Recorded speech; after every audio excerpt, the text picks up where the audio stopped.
Ted Bundy, John Wayne Gacy, Jeffrey Dahmer, Samuel Little. They didn't know who the hell was doing it. Yeah. I don't go back to the same city sometimes and pluck me another grave.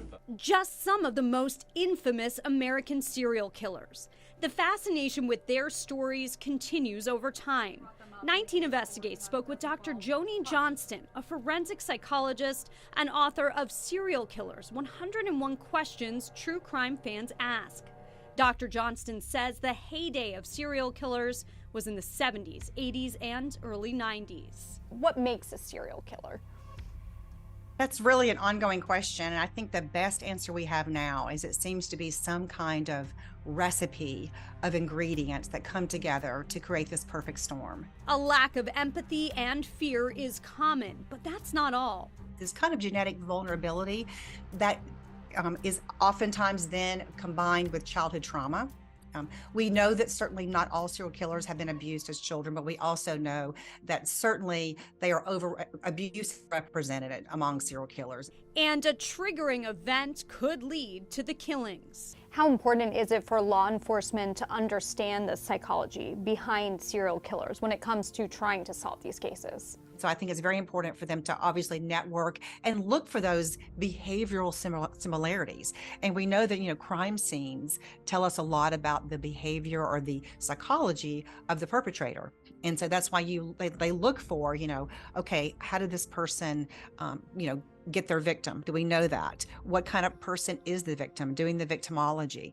Local detectives are still studying the similarities between 4 cold case murders from decades ago.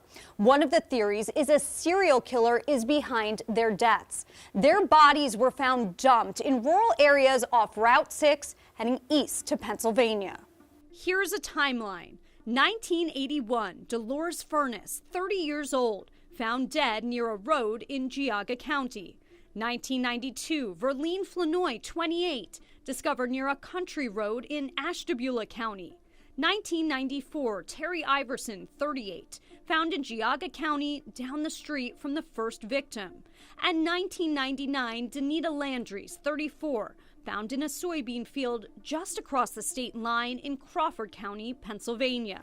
Detective Don Seaman with the Geauga County Sheriff's Office thinks it's possible this could be the work of a serial killer. It would appear that there was some type of profile that the killer was looking for, sure. We asked Dr. Johnston what stood out to her. 2 of the victims officially died of strangulation. But actually, it's rare, to have a murder that involves strangling. And so when you see 2 murders that involve strangling, particularly with victims who look very similar, that is very striking. And that would certainly, for me, kind of go, okay, we have now enough similarities, enough commonalities that I'm going to certainly entertain the hypothesis that these 2 are related. As for those gaps in time, no known murders between 1981 and 1992, and then again between 1994 and 1999. So the fact that there is this lengthy time period does not in any way, for me, make me kind of want to say, oh, they're not related, because that's, it's much more significant to me, the victims that he selected and the commonalities we've already discussed, because, there are lots of potential explanations for this gap. Finding those explanations could be key to solving the case. It could be that this person was committing other murders we don't know about. It could be this person had moved somewhere else and was murdering people. It could be that this person was engaging in other crimes. Detective Seaman thinks someone out there can connect those gaps in time to someone they know. We are only 1 phone call away, and that next phone call could be the one that could help us solve this case. Any leads could help find out if 1 or more killers were involved once and for all. The most prolific serial killer in American history grew up right here in Northeast Ohio. Decades after confessing to 93 murders across the country through strangulation, Samuel Little described to local prosecutors in his own words how he picked his victims. Long as you didn't get in around out there with the people that would be immediately missed. Yeah. And very important to either family or business or somebody. Yeah, you got pretty good at knowing which ones. the 19 Investigate spoke with Dr. Joni Johnston, a forensic psychologist and author of Serial Killers, 101 Questions True Crime Fans Ask. She told us most serial killers have a common background, from being born with a lack of empathy and fear to childhood trauma and a triggering life event. That can lead many people to think serial killers fit a certain pattern, which leads us to the first myth Dr. Johnston is busting. Serial killers are all the same.